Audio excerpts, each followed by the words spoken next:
Welcome back to the Whatnauts review show number 178. My name is Kyle Springer, and I am joined by Melissa Wilkinson. Hello, Melissa. How are you? I'm doing okay, Kyle. It's true. Both of us, and both of us are here. We sure are.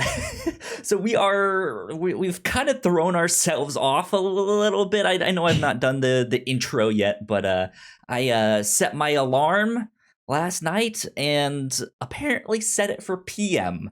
So I didn't wake up in time for our normal show recording. So here we are Sunday afternoon recording this. So good times indeed. That's how my weekend has been so far.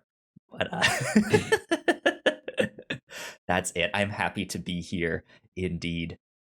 If you guys did not know, each week here on the Whatnauts review show, we have a different story and we talk about it. It could be a comic book, a movie, a TV show, all kinds of things. And this month, since it's October, it's all horror, everything. We started this tradition a couple years ago, and we've been doing it ever since. So here we are in week 2 of Spooky Month. Spooky month. Last week we did Lake Mungo, which is an Australian film about a young girl who dies and all of the supernatural stuff that happens to her family after she passes. And it's filmed in a documentary format. Yeah. Like you can't just say that. Like if you just say what it's strictly about, that's not exciting. Oh boy, a dead girl who might be a ghost. It's the documentary format that intrigued me about that movie, and I was glad that we got to watch it and talk about it last week. Yep, so go check that one out. But this week, we are talking about Netflix's brand new Cherry Flavor. If I'm not mistaken, I believe this is based off of a book by the same name. Let's see, based off a novel of the same name by Todd Grimson. And I saw this on Netflix a couple months ago. I think it came out in August-ish. I guess it's not all that long ago. But I felt like it came out too early to really hit that Halloween spooky vibe, like when you expect all that stuff to come out. And so I feel like it kind of came out, got good reviews, and then just everyone immediately moved on and stuff like that. So I feel like it kind of got left behind. And so that's why I was just that's one of the reasons why I was like, we should maybe check that out a little bit more. And see what it's all about. But Melissa, brand new Cherry Flavor. Had you heard of this before I mentioned it? I had. Okay. Also through Netflix ads. And friend of the show, Jack, watched the first episode or two and told me about it and said it would be a good contender for the show sometime. Yeah, I had read through the episode descriptions. I watched part of the trailer and I read the episode descriptions on Netflix. And it had led me to believe that this was going to be more of a dark comedy than it is. Interesting. You pitched me a couple different TV shows last week, and I picked this one because it seemed like it would be the most fun, as opposed to Midnight Mass and Korean historical drama about zombies. Yep. And it has some comedic moments in it, but it was not exactly the dark comedy I was expecting. I think it's a lot more like just a weird drama. Yeah, I wouldn't describe this as a comedy, but it is a big mishmash of all sorts of stuff, especially within the horror genre. It's kind of all over the place in that way. But I still think of the 3 that I pitched, this still was the most fun that we could have had with those ones. So good stuff with that. So as you guys know, I'm not a huge horror fan. I genuinely get scared at a bunch of this stuff, and so the horror genre is always a tense one for me. I'm just like, I don't see why this is fun for people. I don't enjoy this. I have to say I really enjoyed this. This is Good. like I like of the horror genre, there is certain things I can do, and this is exactly it. And I think because it goes to so many different places, it never really dwelled on a single thing enough to truly scare me, if that makes sense. But it was more of a spectacle to watch, of like, oh, they have this, oh, they have that, oh, this, right? So it was fun to watch, and I enjoyed this a lot. I wound up liking it. I think it starts like the tone is a lot more harsh when it starts.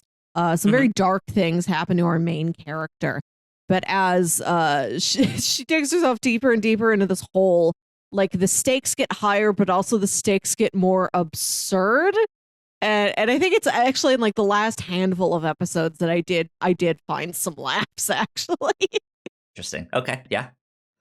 Yeah, it's a really interesting show. I feel like it's hard to explain exactly what it is. I found myself describing this show to my girlfriend as this show.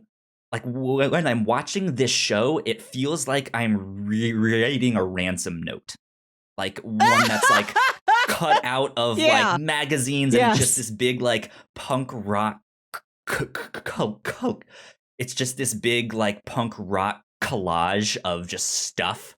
Because the like main character feels very like Pacific Northwest grunge. It's set in the early 90s, so it has that like grunge feeling, but it's also set in Hollywood, and there's these like neon lights that I know are in Hollywood, but that usually feels more like a sci-fi kind of thing, or just more atmosphere. I don't know, but just like it's just this weird mix mash of stuff where there was parts that I was like, oh, this feels very Stephen King, and then the next one I'd be like, oh, this just feels like a B movie slasher, and just it has the like ridiculous gore, and then there's this character, I'm not even sure if you can say character exactly, of a character without a face, I will say that. And it very much reminded me of like Junji Ito,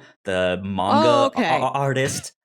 Okay. All right. So there's a character who literally doesn't have a face, and then there is another character who has a face, but her face is covered in bandages. And I didn't know who you were talking about. Yeah, the one that's just like a void, like a black void. Right, the one who's a void. Yeah. It just like really reminded me of like that manga and stuff like that. And so it just felt like it was this big collage of everything. And I was like, I'm watching a ransom note. Yeah, it moves around a lot. It's working with a lot of different vibes in this show. Yeah, I think that was one of the things that did end up pulling me into it, is that I wasn't exactly sure where anything was going next. I'm like, I thought I knew the win condition, that it seemed like the win condition was changing.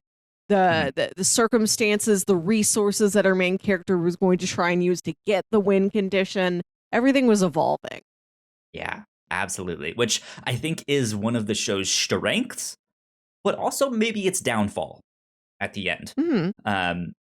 So yeah, those are kind of my general thoughts. I thought Rosa Salazar in this, who is the main character, I thought she was phenomenal. Yeah. I've seen her in a number of things now, and I really like her. I like her a lot. That's good. She picks some good projects. I think this is the first thing I've seen her in. Although I did flip through her IMDb. Like, she's been in movies I've heard of, but I don't think I've seen. But she was apparently in one episode of the comedy Bang Bang TV show as Camper. And I can't recall whether I've seen that episode with that one sketch in it. So maybe I've seen her, maybe I haven't. Yeah, she played Alita in Battle Angel Alita, if I'm not mistaken. Oh, okay.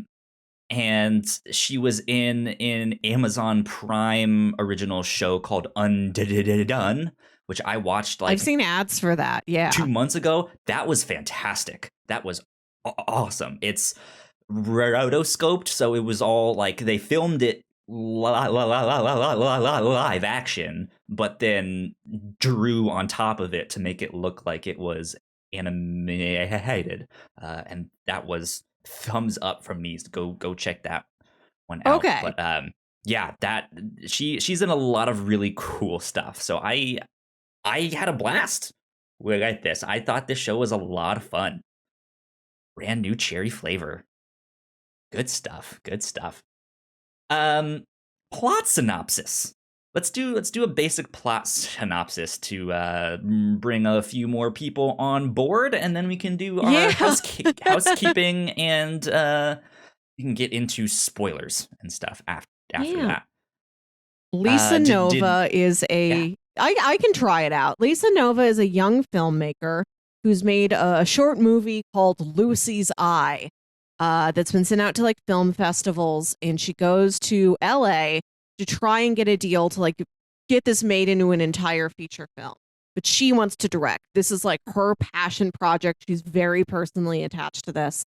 And she starts working with this one producer who ends up like signing the movie, but like has a tricky contract that boxes her out of being the director. He hires someone else. He's, he's sexually harassing her. He's not a good dude. And screws her over. Yeah. And she encounters a witch. She goes to the witch and she's like, I want to ruin that man's life. How do I do that? So it's her magically trying to like, gotcha. Right. And so she has to like change her body. Like the magic like comes through her body. Like she has to like drink potions, and then she starts like kittens come out of her mouth. Like she births kittens out of her mouth. And then the witch takes these kittens and is like, thank you. I'll make magic out of this, and this will screw over this movie producer. Magic kittens that you vomit up. That's wild. That was something I was not expecting. Was completely disgusting when we watched it. But it happens. It happens so often in the show. It's kind of one of those things you get used to. They change it up at one point, and it's still just like, oh, that's even worse. But yeah, it's kind of this revenge tale, kind of, or like revenge gone wrong, of just like revenge that spirals in on itself. And yeah, I think kind of by the end of the show for me, I was kind of losing the plot of just being like, okay, I don't, what's happening here? I don't understand exactly, but okay, sure, it's still fun to watch.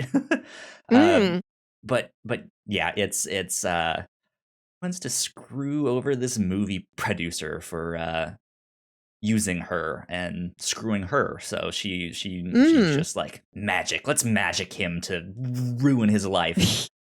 Yeah, but the magic becomes like so harmful to her own life that like her own life becomes worse as she's trying to screw him over. Yeah. Absolutely. Well, yeah, that's brand new cherry flavor.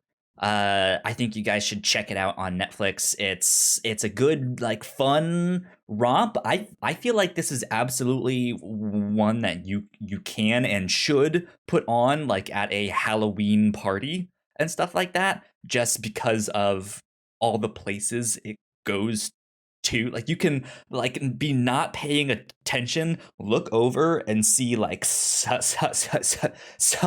and see slasher stuff, and then like look away and then look again. It's like, oh, now they've moved on to body horror and something like that, and it's this like put it on select parties. Of, this is one of those shows that needs like an ambience track. Like somebody on YouTube just needs to make brand new cherry flavor ambiance, and you're just like in Boro's greenhouse, or you're in like Lisa's pink apartment covered in vines. Like, there's beautiful sets in this show that I really liked. Absolutely. With that, let us get into our housekeeping, and then we will be back after that with some spoilers and all that good stuff. So we will be right back. We put a lot of hard work into the shows that we make, and yes, we make multiple different shows here at the Whatnauts, and we'd love it if you would check them all out. You can find out more information on our website at thewhatnauts.com, as well as your favorite podcasting platform of choice. When you type in the Whatnauts, all of our shows will pop up right there. Just don't forget to give us a nice rating and review if you like the shows. If you want to support what we do here at The Whatnauts, patreon.com/The Whatnauts is the best place to do that. You can support us for as little as $1 a month. You can get all kinds of exclusive content at the $3 tier. You can also get a shout out and thank you on all of our shows at the $5 tier. You can support us on Twitch by subscribing to our channel at twitch.tv/The Whatnauts, and we would love to have you all join us for our live streams and talk with us in the chat. And lastly, we have merch. If you want to grab yourself a shirt or a sweatshirt or a mug or something else, go to thewhatnauts.com/store to pick up some merch today. And we are back. Big shout out to all of our Patreon supporters, especially those at the $5 tier and above. So thank you to Sam for helping us out and supporting us for so long. We appreciate you. We love you a lot. Thank you. Thank you. Thank you. Cool things that we have been doing here at the Whatnauts. I was not on crossplay yesterday, and neither was Ignacio. So it was only Gino and Alan, which I think is the first time it's only been a show with those two on the show. So that'll be interesting. They both had their 1 year anniversary here at the Whatnauts, like 2 weeks ago. So that's kind of exciting for them that they got to be on a podcast just by themselves. So go check out Crossplay, our video game podcast. But let's see, what else have we done? Right after we get done recording this, Melissa and I are going to be doing a spoiler cast for the brand new James Bond film that's out, No Time to Die. We're both super excited about that. Yeah. So be on the lookout for that this week. That will be on the Reactor Core if you guys are looking for that as a podcast. And as usual, all of that stuff will be up on our YouTube. Go check it out. Go check it out. But there you go. That's all the housekeeping for right now. So let's get into spoilers. Bam, there we go. Yeah, those vomiting kittens. The kittens weren't vomiting. The main character was vomiting up these live baby kittens. She was giving birth to them. It seems like that's what it is. It's gross. Yeah, like I think gross. Like that's what the episode descriptions call it. They're like startled by an unusual birth. Lisa something contends with feelings. Lisa does stuff. The episode descriptions make this show seem wackier than it is. But, like, that's the thing. The show is wacky, but in its own way. Like, in a horror way. It's very harsh. Like, I like where the show ended up, but, like, in the first couple episodes, I think, like, she gets to town, this guy takes advantage of her, it's really unpleasant to watch, and, like, the show is weird, but it doesn't have any whimsy to it. Like, there's not really a lot of sense of humor, or like I didn't find it fun until like the second half. It's the second half that kind of lost me because of how weird it got.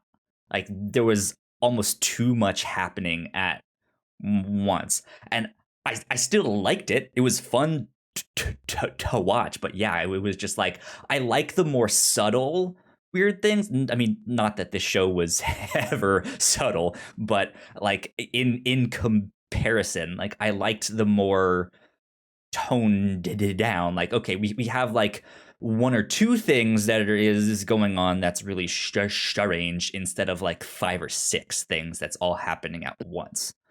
But that was just me. But yeah, like this really drew me in with this like slow introduction. Like I was almost done with that first one, still just being like, I don't really know what this is about. Like what's going to be happening here. And then yeah, it came together in those last like 10 minutes ish, I think, of the pilot there. And yeah, I was just like, okay, this was disgusting. I'm hooked. Like, let's go.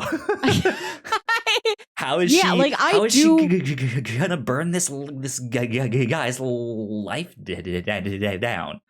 That's what I we're gonna know. And then yeah, you mentioned there's this like connection between them that even though she's burning this guy's life down, it's also making her life worse.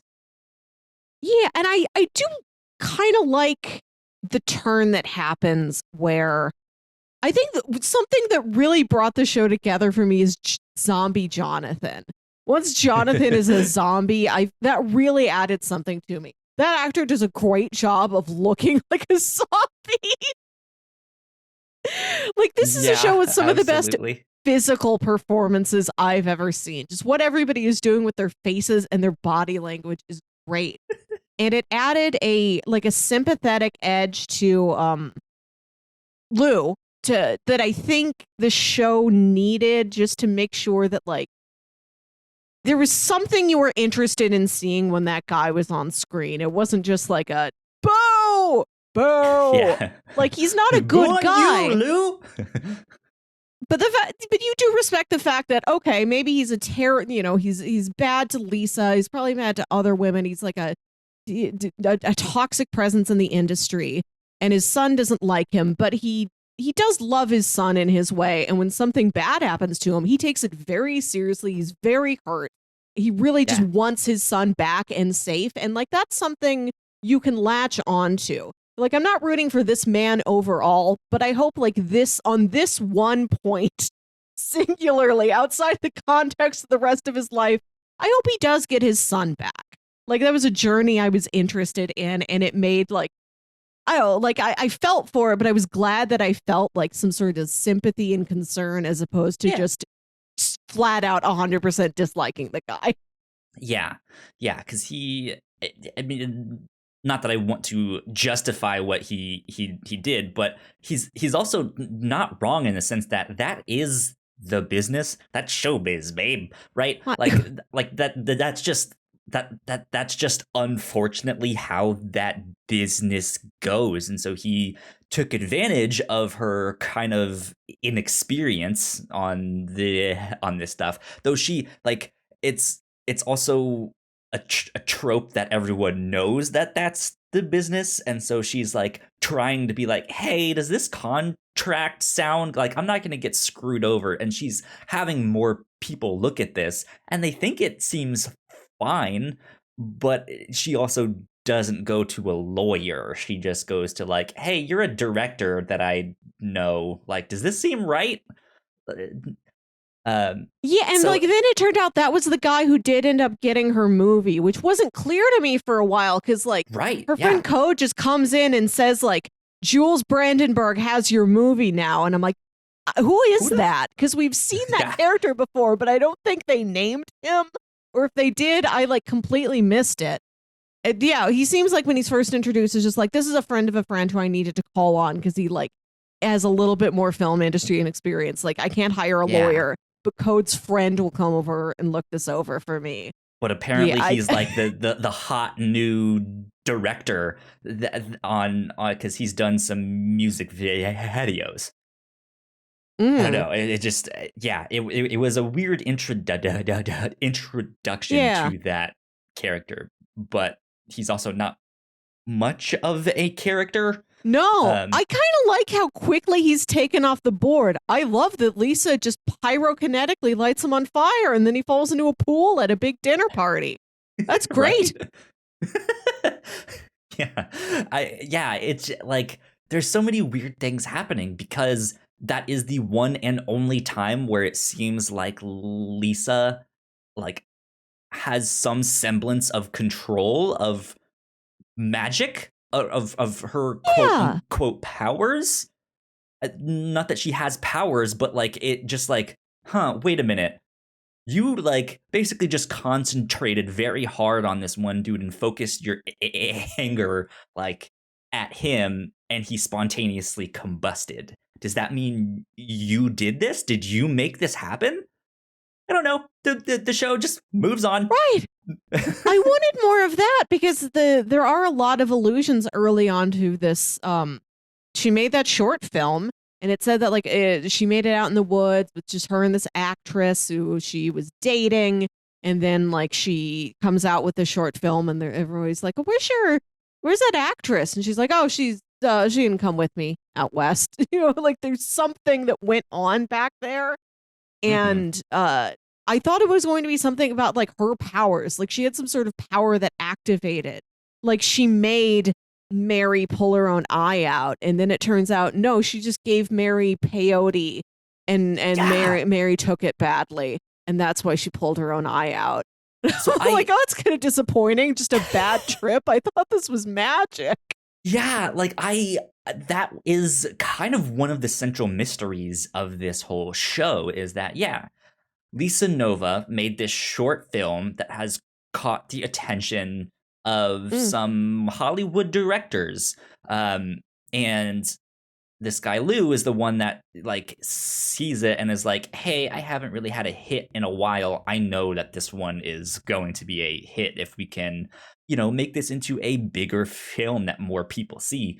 And that's how he starts to take advantage of her. But there is this mystery that is set up around her film of there's this one scene, and holy shit, if you see this one scene, like, how did she do this? It looks so real. Like, what happened? Yeah. And then there's a scene where they're showing the movie to this actor who once he sees it wants to be in the film. I forget his name. The like so it's boyfriend Roy. dude, Roy. Roy, you played know, the by young Jeff man Ward. named Roy. Yeah, good old Roy. Roy Hardaway, played by Jeff Ward, who I know from Agents of S.H.I.E.L.D. Marvel's Agents of S.H.I.E.L.D. He's in that show. Okay. Yeah, and he sees this. Like you're watching him watch the film, and when he gets to that one scene, there's this bright flash of light on screen, and so you think it's gonna be like a gunshot or some like big like hack moment where they chop off someone's limb or something, because there's this big flash and he jumps. He like all at the same time. So you think it's just going to be this one sharp moment. And it is this mystery in the film of like, what was that moment? What happened on set? Where is this girl? Like, what's going on here? And so, yeah, the whole time you're thinking, did she murder someone on film and this is just like a snuff film? Or is it like, did something else like did someone somehow intrude on the set and she caught that murder on film or something? I don't know. And then yeah, you find out that they were tripping balls on peyote while they were making this, and one of the things that happens is the actress gouges out her own eye and then eats it. And that's what she caught on film. It's not like this big like gunshot and so I can see how they're like, how it looks so real. How did they do that? Yeah, all of that stuff. But I was like, that's not what I was expecting at all. I loved it though. Same. I love this alternate angle that we don't explore very much, that just this movie's been sort of passed around town. People have seen it and people are like, how is that possible? How did she do this? Like there's an element of mystery to us in the audience, but also like but us in the audience know like magic stuff is happening. Like the average Hollywood person who's seen that movie doesn't know magic is happening. So they're like, what is that practical effect? And it's like, yeah, it's like 1990. You couldn't have made computers. I like thinking about how much people in the town would have been thinking about that. And I like that when we meet this actress, Mary, she never saw the finished film. Like Lisa finished filming everything and then like took off. It's like Mary never saw what came of it. And she's like, all I know is that I woke up, I didn't have any memories, of like the night before, and I didn't have an eye. And she's like, I have no idea where my eye went. And then when she finally sees the movie, she's like, I ate it? That's where it went? Yeah, it's wild. Which, funny enough, I was listening to a podcast right before we got on to record this show, and they were talking about some Stephen King stuff. And I don't remember the name off the top of my head because, again, I'm not a huge horror fan, so I don't really keep up with like Stephen King and all of that stuff. There's a movie that he directed that there is Maximum Overdrive? Yes, apparently the like cinematographer on that movie, I think, lost an eye on set. I think so. That sounds like that movie.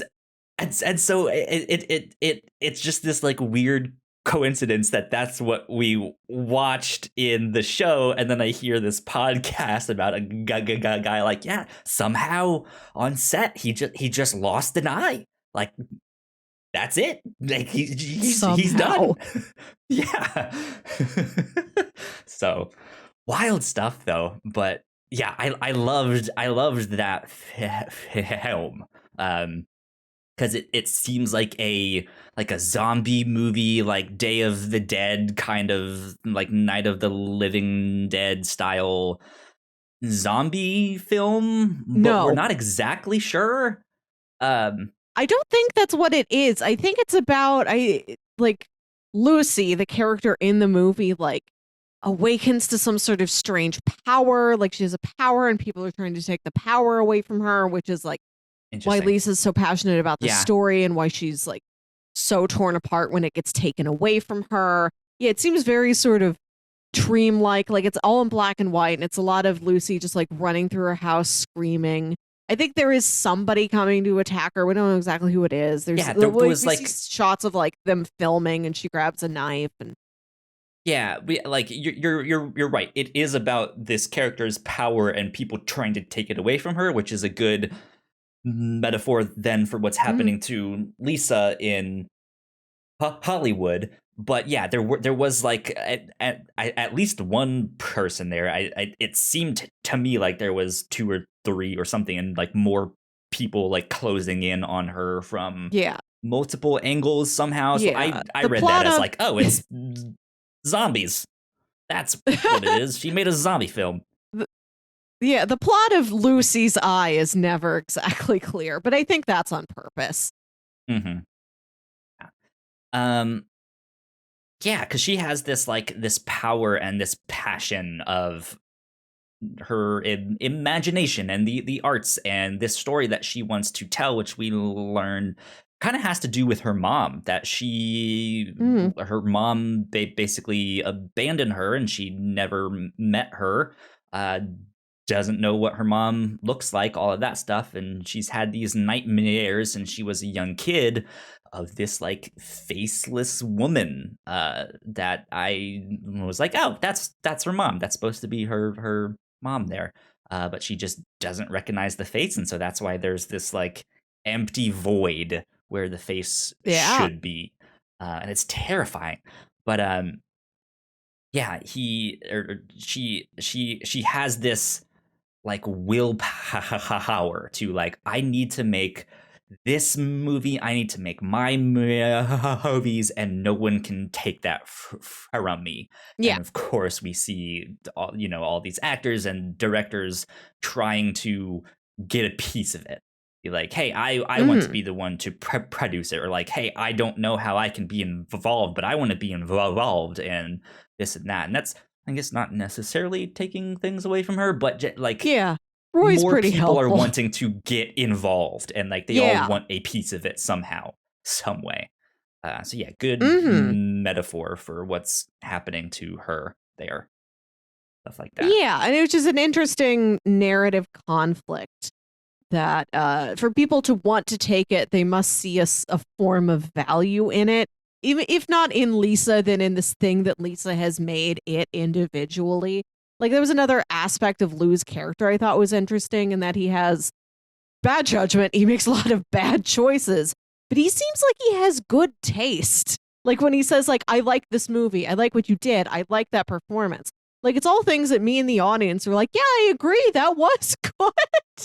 Like he does seem to be somebody who genuinely loves movies, like respects the craft of it, like recognizes the craft of it and the skill and the talent when he sees it. Same thing with Alvin Sender, who's in like the last 2 episodes. Like people recognize that Lisa has made something great. This isn't a story of her going to town and like nobody wants it.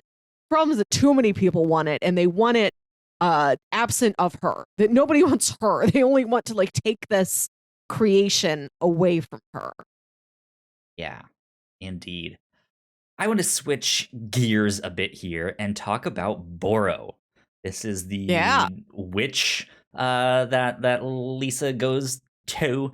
Boro is played by Catherine Keator, and she's also a fascinating character. She's weird and off-putting, and is still like a complete enigma, I feel like, by the end of the show, even though you do get more of an explanation of like where she came from and stuff like that.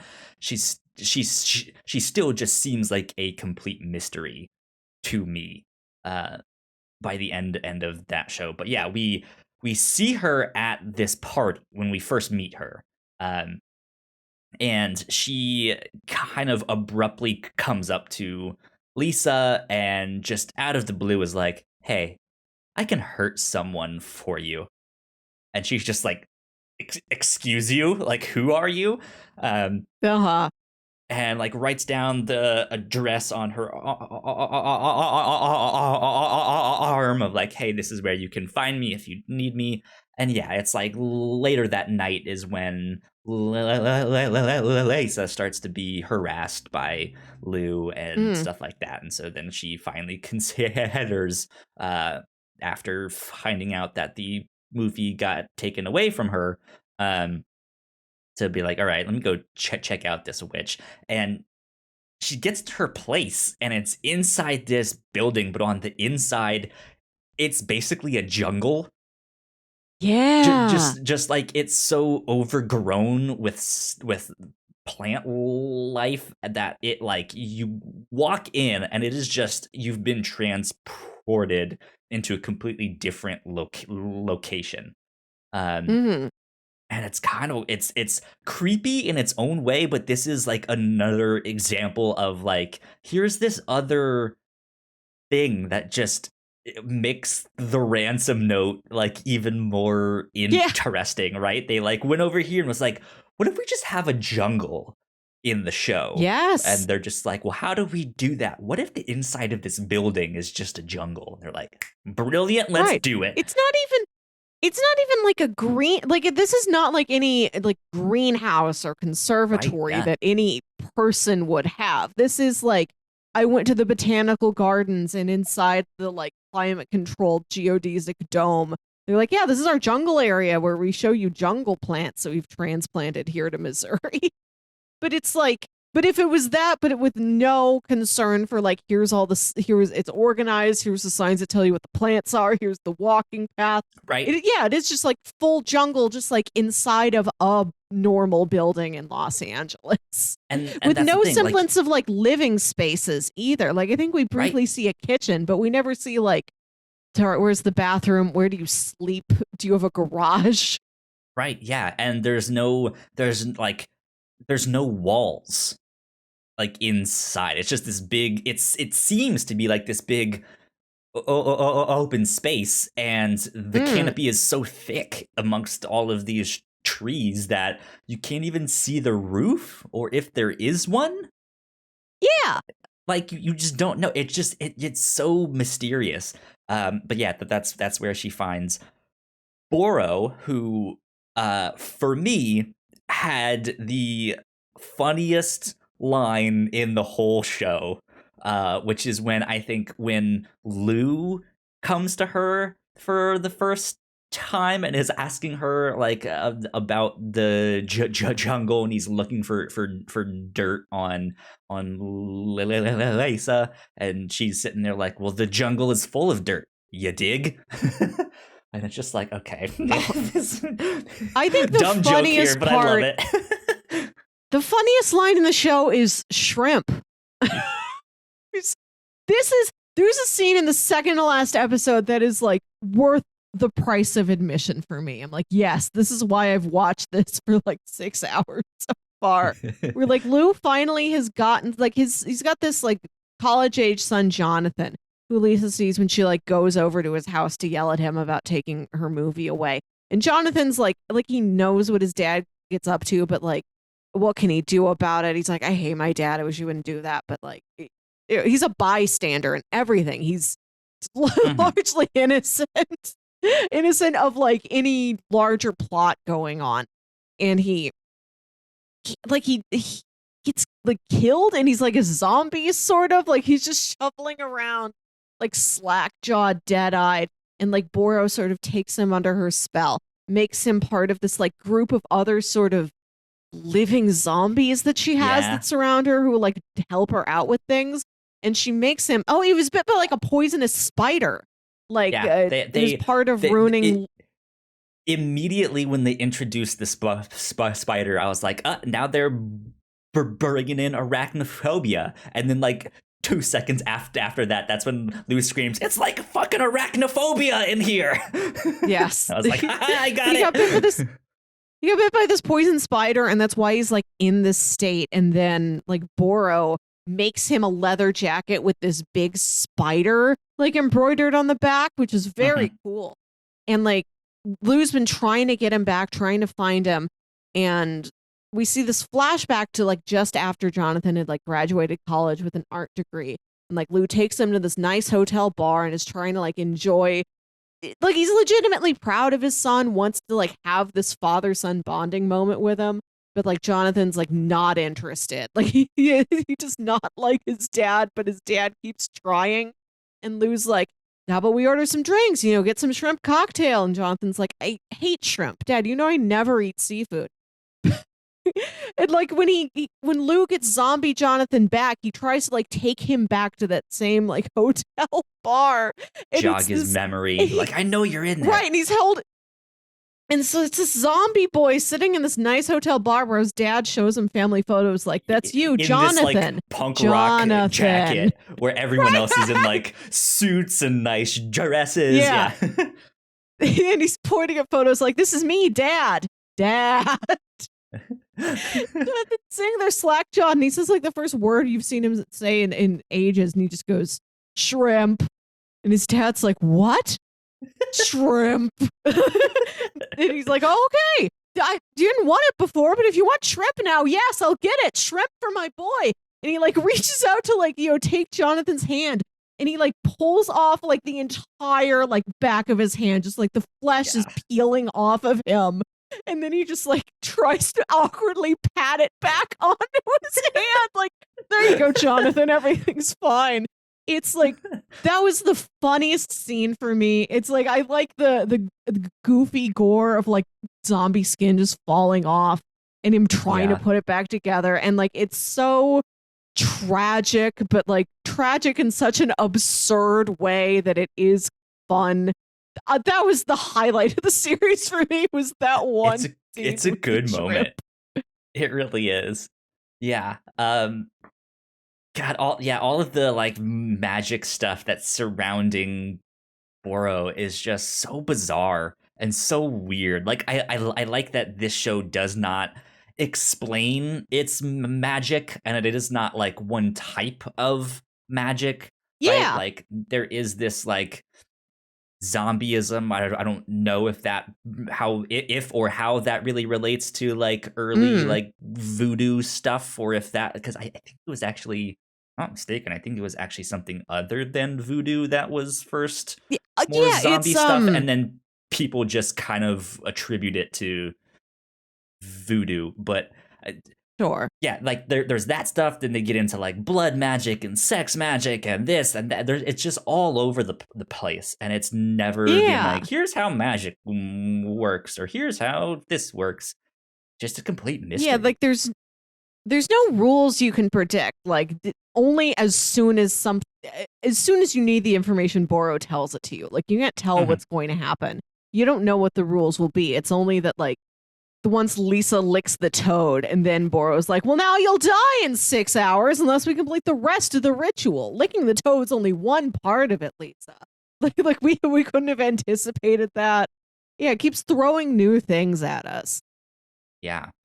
The most consistent thing though is these cats. Where Boro is asking for payment but never asks for money. And so instead she's just like, hey, I'll take my first payment now. But then I don't remember how she says it. Excuse me. I don't remember how she says it exactly, but is like, yeah, this magic comes from inside you. And so like you're gonna need to give me that so I can work with that. And that manifests itself in Lisa Nova birthing these kittens through her mouth. Which is completely disgusting. And it's just like it ends up being maybe the most consistent thing throughout the show. Which is an odd thing to think about. But then they switch it up. We have to talk about this scene. This was weird. Lisa is done. She's like fed up with all this magic and things being ruined. And she's just like, no more vomiting up kittens. And she's just like, all right, whatever. And then she starts to have this like decaying patch of skin like on her side, like on her rib there, and it eventually opens up to what can really only be described as like some kind of vagina or something. Because the next cat that she gives up comes out of that hole in her side. And yeah, she's having this reaction like she's sick, like she's puking or stuff like that, but it ends up coming out of the side. But she also like it goes from being like from her feeling sick to her being like, well, wait a minute, that actually kind of feels good. It's kind of pleasurable. And then, oh wait, nope, never mind. This sucks. Like here's the actual cat. And then just the next scene we get is them in this motel having sex after she's given birth to this cat, and Roy is fingering her in that hole, and then like the whole arm fisting her in like. There's an entire man arm's worth of room in there. That was. It was wild. I did appreciate that it was like this double-edged sword where, this is like another weird orifice that a cat's going to come out of. But it also does not look like any bodily orifice. It's sort of these weird flaps. It acts like a vagina. It does not look like one. Absolutely, Right, and it is a pleasure center for her. And Lisa doesn't question this. I guess it feels so good that she's like, let's just all right, well, we're going to play with go. this. Right. And then Roy is also like, okay, I'm game. I'll pull my whole arm in your side. To go where? I don't know. I don't know what kind of organs he's bumping into. And like, he just puts his arm in her side. Like they have a sex scene where like he never takes his pants off. It just that whole scene is just weird and gross and disgusting. Like it's shot beautifully. It is like this whole show looks fantastic, just with all the like neon lights and the like cool like she has this old like it doesn't look great, but it's this old like muscle car style thing. It's a little beat up and a little too plush on the inside, but yeah, like the whole show looks great. And just to go like to juxtapose this scene where she's basically giving birth to this cat in yeah, from this hole that is maybe oddly reminiscent of the like Christ like puncture wound in the Sure. side, Yeah. which is a weird thing to think about. To then like almost smash cut to a sex scene where he's fisting her in that hole. It's wild. This show is bananas. And it doesn't come up again. At the end of the show, I don't know if Lisa still has that hole. Is that still there? Did it just go away? Why did one cat need to come out of just a hole in her side when she could just vomit up the other cats? Well, I don't know.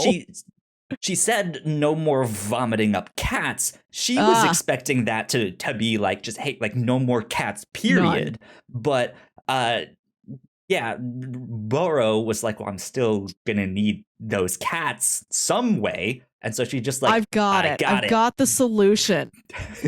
Vagina number 2. I'm not even going to use the right. I'm not going to use the one you already have. I'm going to make a new one that's just like in your rib which would also have been disgusting. Like if she like gave birth to this cat from her. But yeah, there's no good option. None. There really isn't. There's none. And then when the like biker zombie dude comes to pick up the cat, which Roy hasn't seen, he's just like, who the fuck is this guy like barging in our hotel room?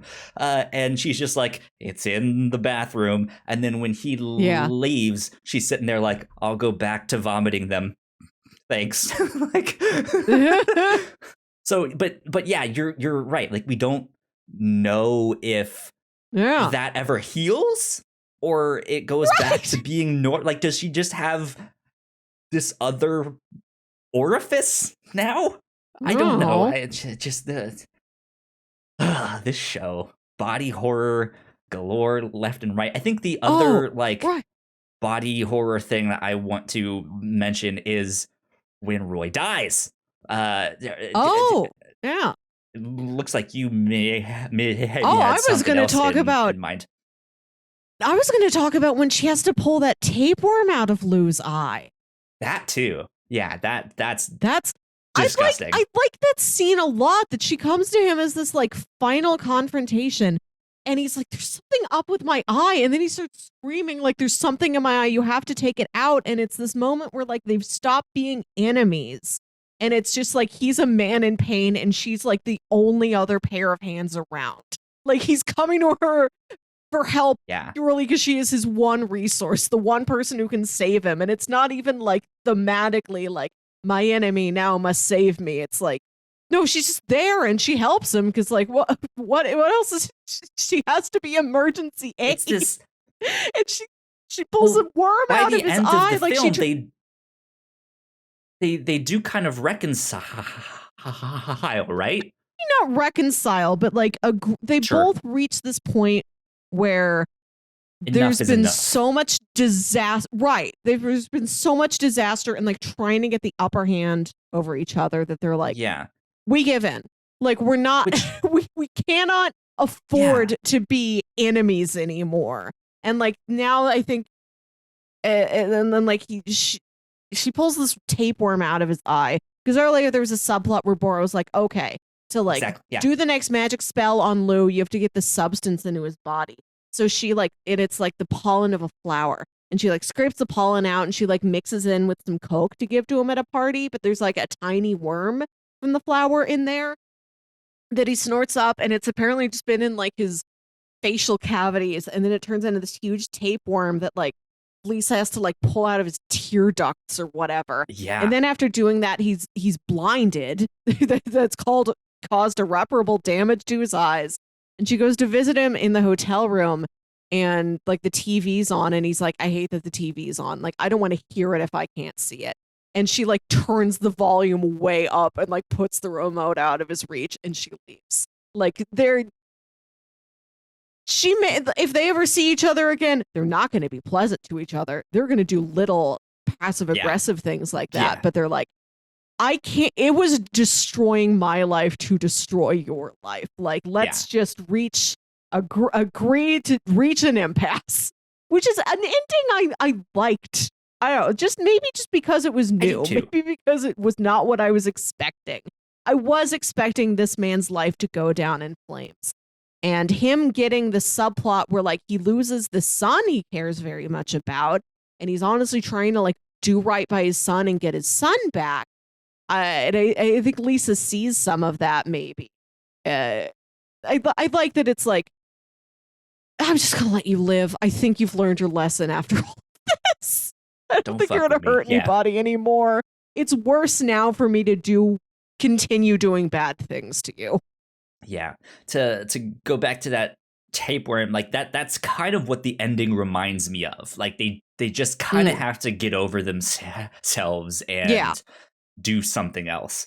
Where she has to help him pull this tapeworm out of his eye, which is unpleasant for her, but is also kind of like, oh, this is the one he snorted, right? But then he's also so distraught and in pain from this tapeworm that's in his eye, but he's kind of brought himself back into the Hollywood eye in a way by trying to make this movie, but it's hurt him so much. Like it's another like good kind of mirror / metaphor for kind of what's going on with the whole thing there. And then another person loses an eye. So there you go. It just like weird things happening with that. But I did want to circle back around to Boro because this kind of wraps back around to Lisa Nova's mom, that she had never met her mom abandoned her, all that stuff. When we do find out more about Boro, we learn that like Boro and Lisa's mom were kind of involved in a similar feud of just like they kept fucking with one another, and seemingly yes, like either that old I forget what jungle animal it was. Maybe it was a jaguar. It was like a white jaguar or something. Yeah, either the jaguar really was Lisa's mom, or at least wants Lisa to think it was her mom, so that Lisa will like be on its side and like to help the jaguar like defeat Boro. Yeah. Whatever this like white leopard thing, this like spirit creature that is in there, which is maybe one of the scariest things in the film, just to see that pop up every now and then. Oh yeah, that's a great effect. Terrifying, yeah. It has this effect like it's not standing still. Like if I were to wave my hand back and forth, and it's just like blurry and not standing still. That's the effect that this creature has. But yeah, it seems like this jaguar could potentially be a metaphor for her mom. Like this is just how that entity like chooses to manifest itself or stuff like that, because they did seem like the feud between leopard woman thing and Boro has been going on for hundreds of years, if not thousands. So yeah, old creatures, old entities, we don't really know what they are, that just kind of came into contact with one another and just started a fight, and like that was it. And it has been this like hundreds of years worth of trying to get back at one another, and that has led into Lisa Nova's life, in the form of like, well, she never really got to meet her mom because Boro locked her up and like sent her to the spirit world or something like that. yeah, that's then started this whole thing of like that's why she wanted to make movies so that she could, in a sense, find her mom, Yeah. and or just connect with her in some way there, and then that's what led her to Boro in this odd way. So yeah, it is this like spiraling revenge tale that just spirals in on itself and stuff like that. But yeah, I also love it's fascinating. that Boro tells the tale of this jaguar who had mystical powers, and then the jaguar gets like captured by conquistadors or something, and like gets turned into like skinned, and her fur is taken and used to make a couch. And when Lisa like goes down the trapdoor into this like spirit world, she's talking to a couch. There's just a couch sitting there. Lisa goes up to the couch like, is it you? Have you been the one behind me the whole time? Are you my mom? I love stuff like that. I wish the show had sprinkled in a couple more bits of like where the magic is escalated so much that it is kind of silly. Like when she's talking to the couch, or like when like Blue's trying to have dinner with like zombie Jonathan, or this is completely absent of any of the other magic. This is like a normal human subplot. Lisa comes to LA, she stays with her old friend Code and Code's girlfriend, and then like they've got two friends who come over. And we mentioned the like guy who ends up being the one hired to make her move. That guy is a girlfriend whose face is completely covered in bandages because she's like just had plastic surgery. Like her head, her face, everything. She's just like two eyes and then these two like big pouty lipstick lips. Yeah. Yeah, and she's like so upbeat, so sweet. She's like the nicest, happiest person we encounter in the entire series with just this like startling bandage head.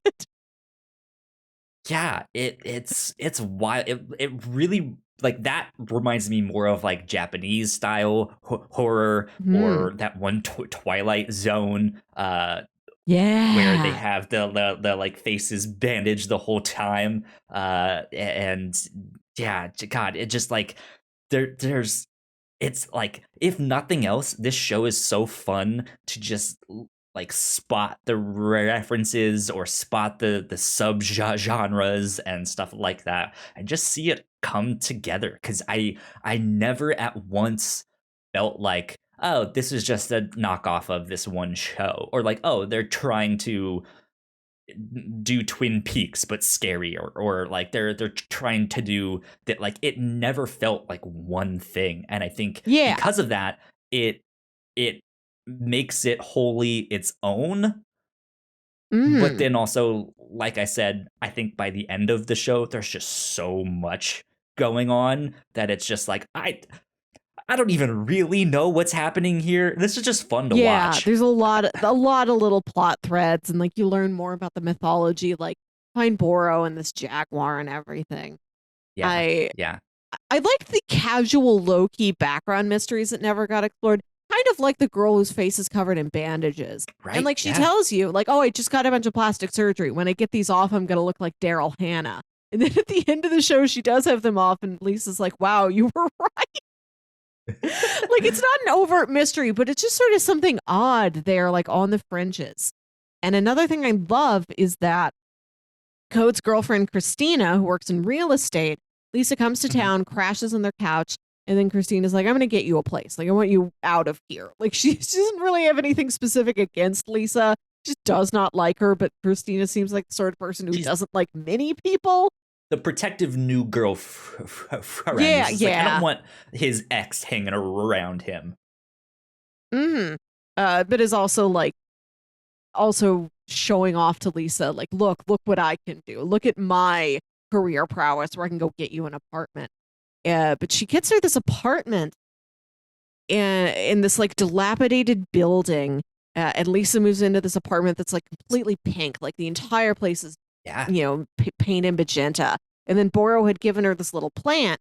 Lisa put it in the windowsill at night. And when she wakes up in the morning, it's like sprouted all of these vines that are growing up and down. And then Lisa gets like a phone call or a knock at the door or something.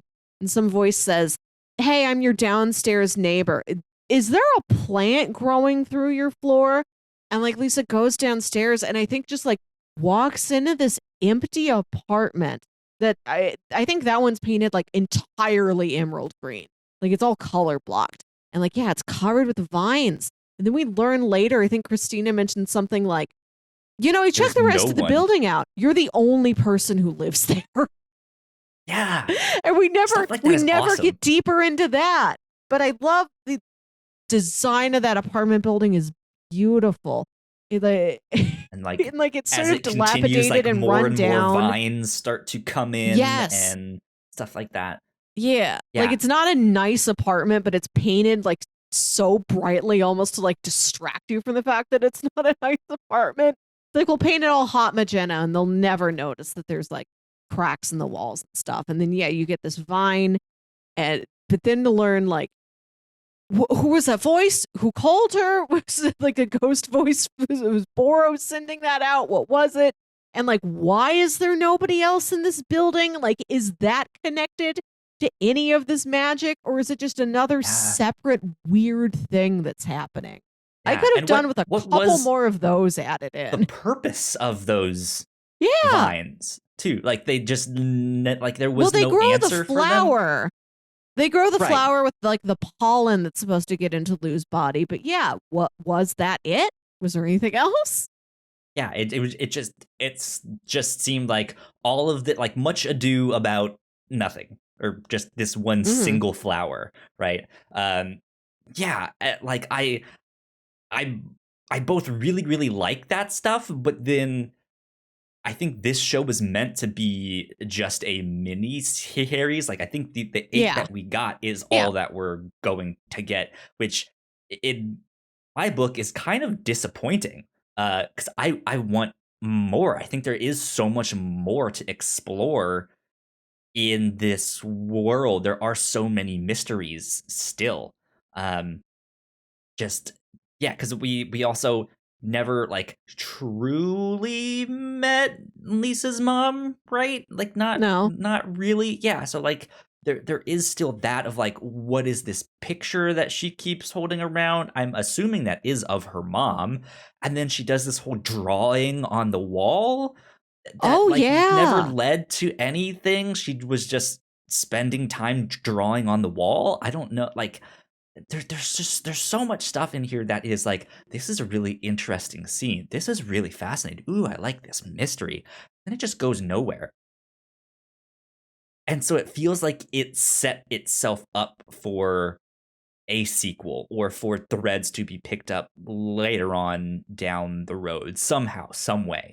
I'm okay with ambiguity. I like when a show has like side ambiguous, just like fun weirdness, like the fact that her building is mysteriously empty with no explanation.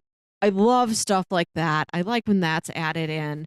I think Mr. Robot, which we watched last year, did a great job of having like odd things like that happening.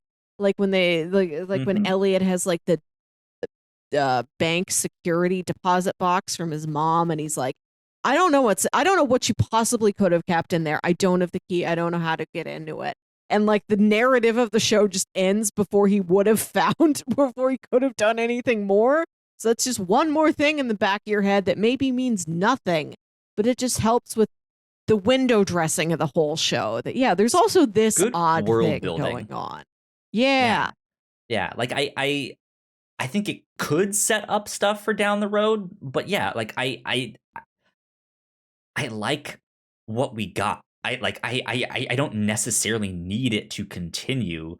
It also just it feels like, all right, I'm good and I'm satisfied with what I got because I enjoyed it so much. But because I enjoyed it so much, all of this stuff that you left unanswered that I would like normally just be like, this was a neat thing. I'm just like, wait a minute, Art, are you planning on doing something? What's going on over here? What's happening? So good stuff with that. I enjoyed this a lot. But just really fast, I did mention there was the scene where Roy dies and they like completely decapitate him and like pull his head off, and it is just like cheap like B movie gore where the blood is like spraying and splurting out. I'm just like, oh, that's disgusting, and it's fun, and I'm glad. Like it has its moments of like B movie horror, but they film it in this like really sleek, like high production Netflix style, right? That just like I'm glad that Netflix got to make this, because I think what they ended up doing with it was really fun. It was really good. I liked it. I liked it a lot. Indeed. Did we miss anything that you want to circle I just around want to mention to? that I liked Mary's storyline a lot. I think when she was introduced, that was exciting for me. I like that. That actress was so striking, and I looked her up on IMDb, and she's only done this and a voice in Grand Theft Auto 5. So I guess I didn't recognize her from anything. I guess she looks like somebody I met once. Oh, our old friend Dharma Phil is in this show. Were you excited to see Dharma Phil? Good old Dharma Phil. Yes, I recognized him immediately, because he also has such a striking face and and personality. I don't remember the actor's name off the top of my head, but you know, good old Dharma Phil from Lost, who's the like right hand man to LaFleur. Just Sawyer there. So yeah, good stuff. This was one that I could have seen. I know we're about to check in on Bingo. I could have seen like in actor showing up as themselves or something because they were in Hollywood, but I don't think that really happened. Unless that is Dharma Phil's actual name, whatever he used in that, I don't actually know. Alvin Sender. No, I wish that the other movies happening in this world felt a little bit more realistic. Like at the beginning, like there's posters for the new Roy Hardaway movie, and it's called like Big Heat. It's just a very close zoom in on his face. I wish Big Heat felt like a more real movie to me. And like Lou would throw out these titles of movies he's worked on in the past. Like I wish this story had like, I always love it when a story goes to the trouble of world building out other stories that exist within the story. Like what its characters' favorite fictional movies are. Always a plus for me. It kind of comes back to help because there's that one scene where they're looking into Roro's past and learn that, oh, the name of the body that she is in now, her name was Jennifer. So they're like looking into who Jennifer is, and they go to this one woman's house who seems to have recognized her, but is just weirded out by the fact that she saw Lisa like vomit up this cat that they're getting nowhere, but then she's like, wait, is that Roy Hardaway standing in my driveway? Yeah. Like, oh my God, Roy Hardaway. I love him. He's so great. And then he's just like, ma'am, Roy, like, we're looking for Jennifer. And she's just like, oh, I know Jennifer. And he just completely solves it because she likes him so much. Roy wins a Golden Globe. And like, he's like driving around drunk after the celebration, like sticking his head out of a limo or whatever. And like, that's when he encounters Lisa again. And like he leaves his Golden Globe behind in the skull. And then another mystery that we don't get. Who are these two criminals that Code knows? Just not an right. That's right. Because Code, she goes there to meet them, and then she meets the wrong people, and stuff like that. And we just who are those guys?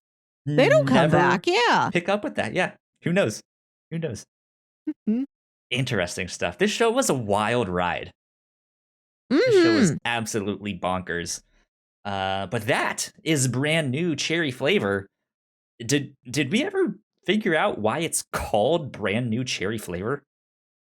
I guess, I don't know, just to speak to like the commercialism that Yeah, the commercialism that Lisa kind of indirectly has to contend with, where her movie getting like shopped around and like picked to pieces and being made into this like entire product instead of being made into her like personal project. And then Sherry speaks to like bright red, something passionate, something sexual. Yeah.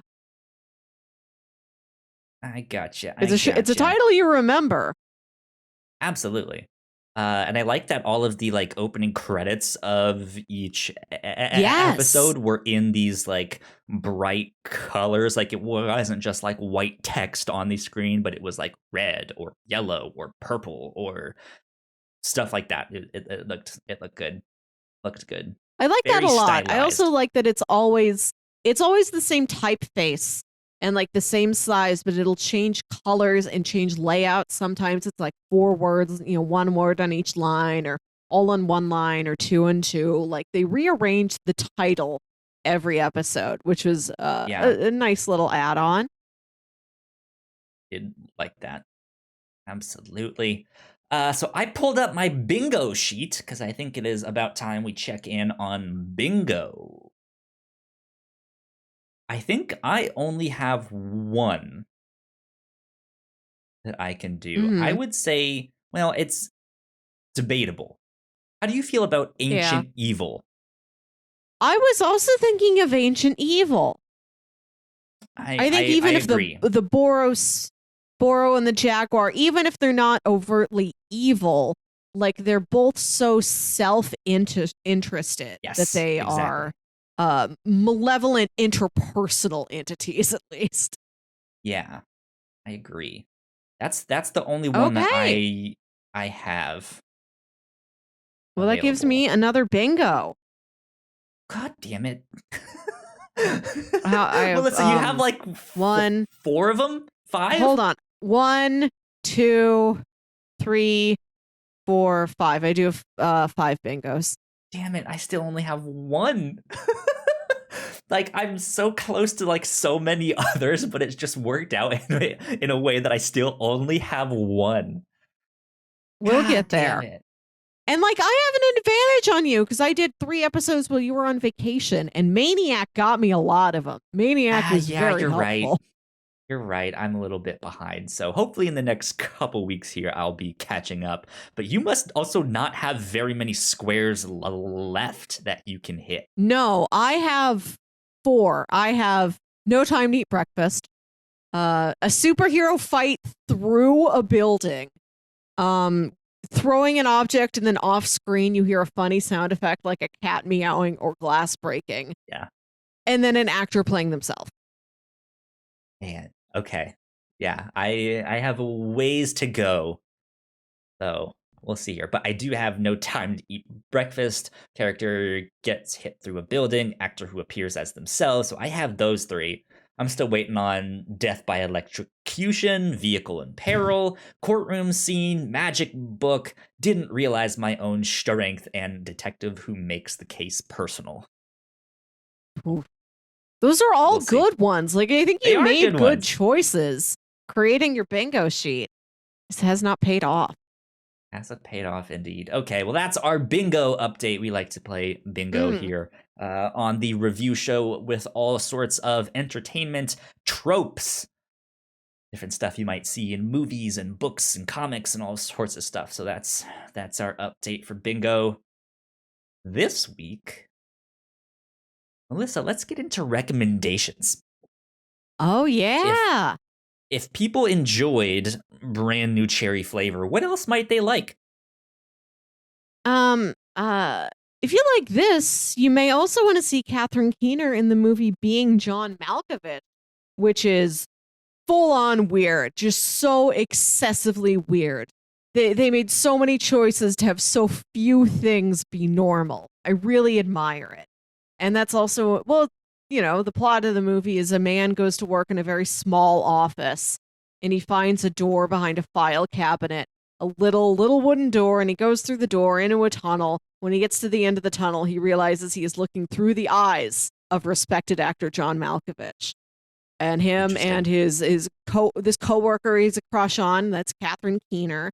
they start charging people to like go and spend 15 minutes inside John Malkovich, and then it becomes a power play, a fight over who can truly be Malkovich. Can you take over Malkovich? And then it's about possessing people, taking them over, subsuming their identities. It's about art, it's about artistic integrity. It's about a lot of stuff. Okay. And then I would definitely recommend something we covered last year. I'm looking up the episode number. Last year on episode 128, we watched a movie called The Love Witch. Yes, good recommendation. This is a 2016 film by filmmaker Anna Biller, and she wrote it, directed it, I think did all the music, did all the costumes, did all the set design. It's a beautiful, like, incredibly detailed, like, handcrafted movie, and she did all of this on her own. It's amazing. So if you want another like self-reliant female filmmaker, you've got that, but also the narrative of the movie itself is this witch named Elaine has had a bad luck with men, and she goes to a new town trying to start over, and she falls for several guys there, but she'll fall for a guy and then he'll disappoint her, and she's like, well, I just have to get rid of him. If he doesn't love me anymore, I can't live with that. I have to kill him with witch magic. And it's about her, just her trying to overcome a bad past with men, and this perpetual cycle continuing of just to bad choices and bad treatment. And but that movie is a wild ride, though. I dig it a lot. It's same energy as this. It goes places of just like, what is happening here? I don't know if I'd necessarily call it campy, but it is styled after like these brightly like like Technicolor, like thrillers of like the 60s and 70s. It looks just like that. When I first saw like clips of this movie, I didn't know when it was from. But yeah, it's very heightened. It's very stylized. And this is a movie that I think is more fun. It's not overtly a comedy, but it does have like a little bit more like whimsy and like, I don't know. It's having a little bit more fun with what it's doing, I think. Yeah. I liked The Love Witch a lot. I recommend that for sure. The Love Witch was good. That's a good one. Good one indeed. So I think if I mentioned at the start that like I was maybe a little more interested in the like toned down weirdness at first. So if you enjoyed this but maybe don't want it as wild and crazy, I would suggest the classic Twin Peaks. I think Twin Peaks is a phenomenal show, especially if you like things that are just weird. Like, why is this? Why does the log lady exist? Why are they doing this? Why are they doing that? The whole thing is just why is that gum weird. he likes going to come back in style? Right? Like, there's so many strange things that happen in Twin Peaks that I think it's a good show, whether you like horror or you like crime dramas or just stuff that's a little bit offbeat, right? Yeah. But it is a lot more subdued than this show. If you like Twin Peaks, I would also want to recommend Atlanta. Admittedly not a horror show. But is Donald Glover described it as the Twin Peaks of hip hop.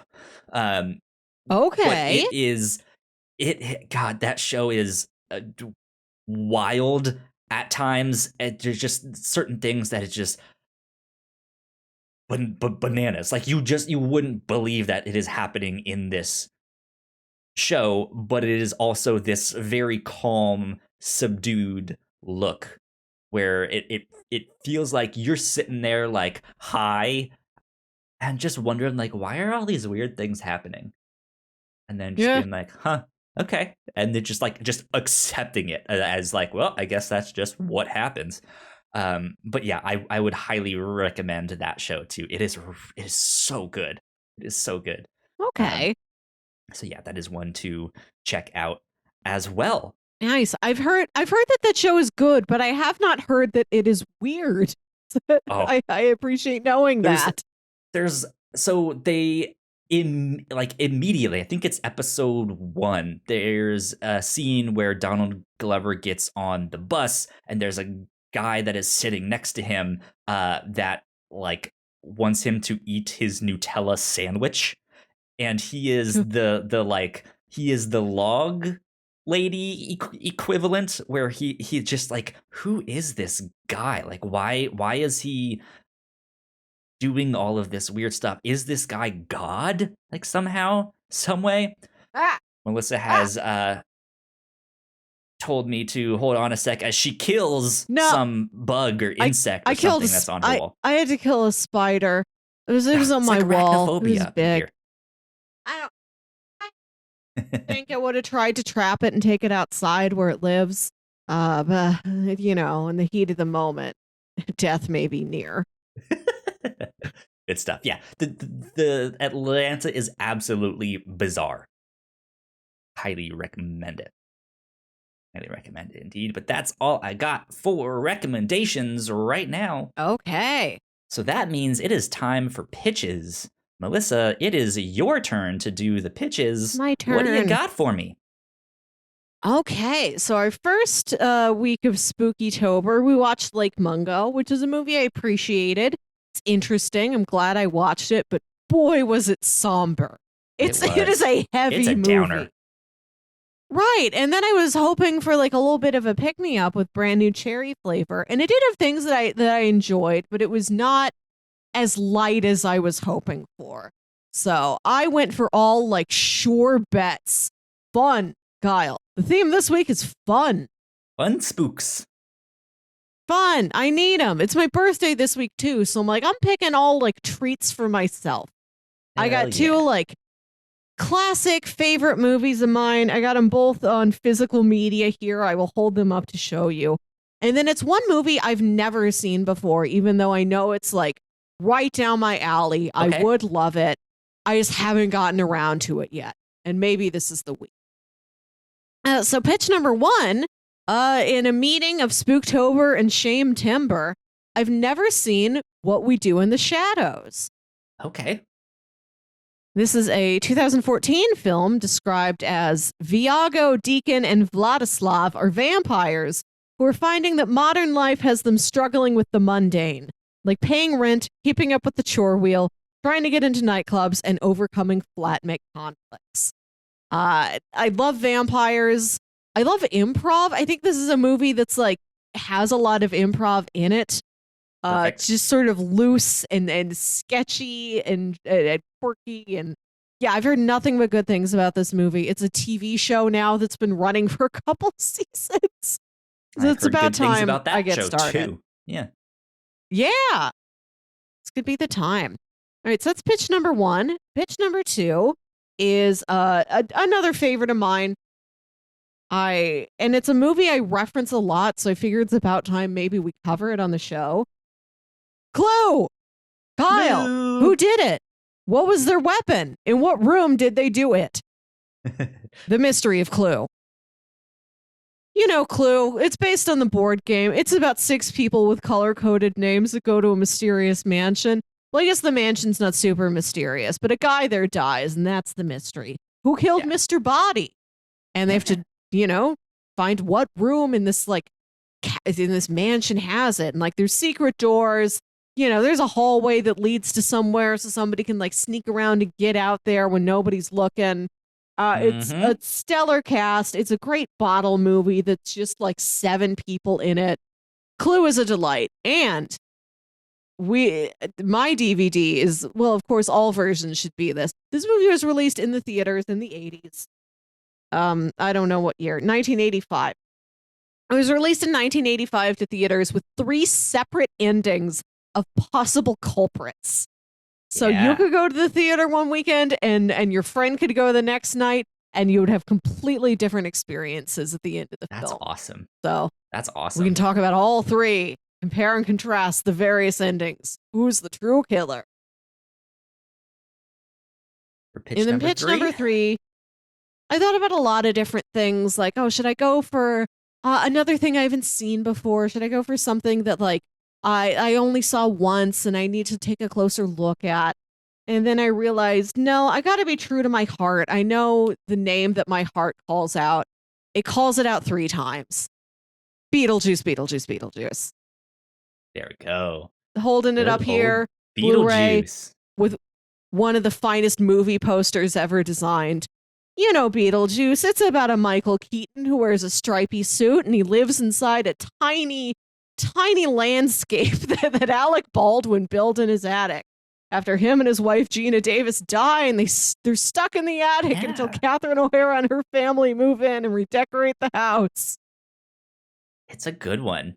It's a classic for sure. Right. I thought I'd go for like 2 like established classics. And I think What We Do in the Shadows it's gotten in that echelon. It's so well regarded. So I wanted all like sure bets of laughter and fun as a treat for me. Kyle, what treat do you choose?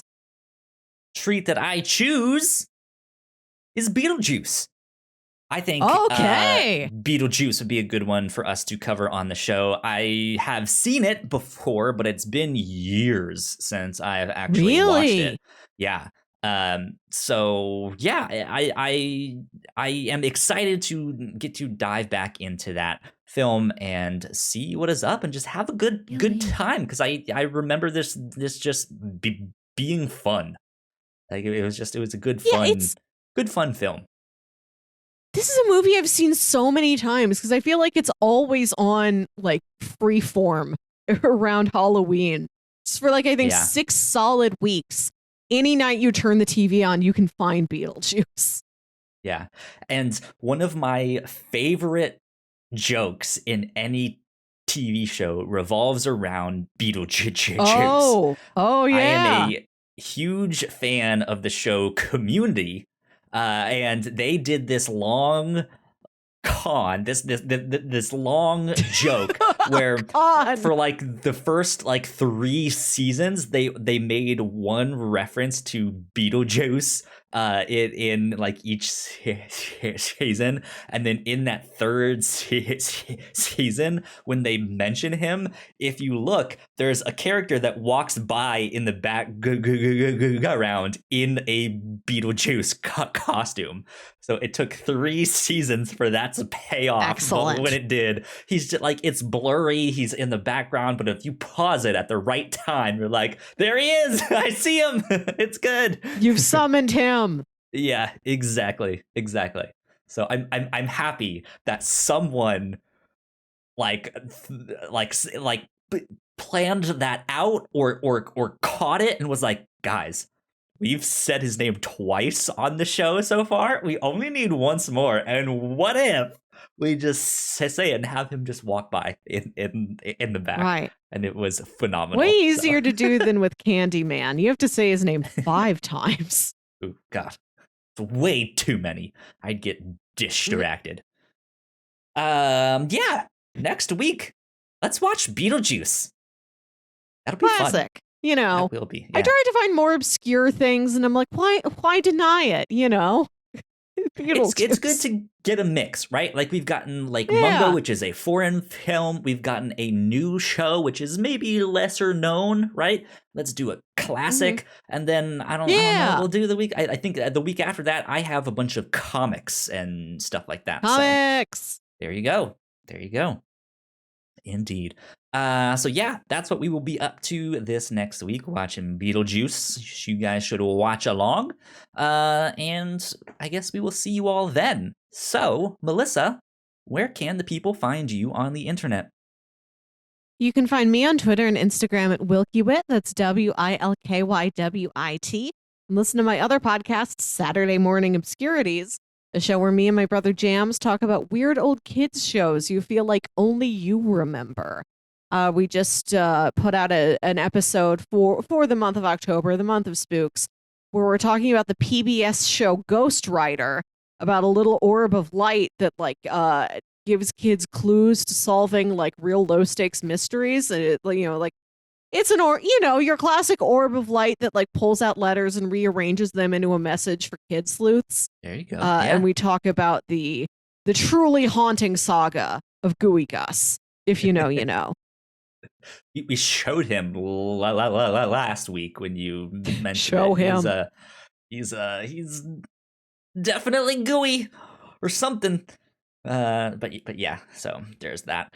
You guys can find me at Yo Kyle Springer on Twitter, and if you guys would like to stay up to date with all of the stuff that we do here at the Whatnauts, we are at the Whatnauts on Twitter, so please go like, share, subscribe, no matter what flavor you might be. That would help us out a ton to spread the word. And I guess we will see you all next week for Beetlejuice. Until then, bye. Bye.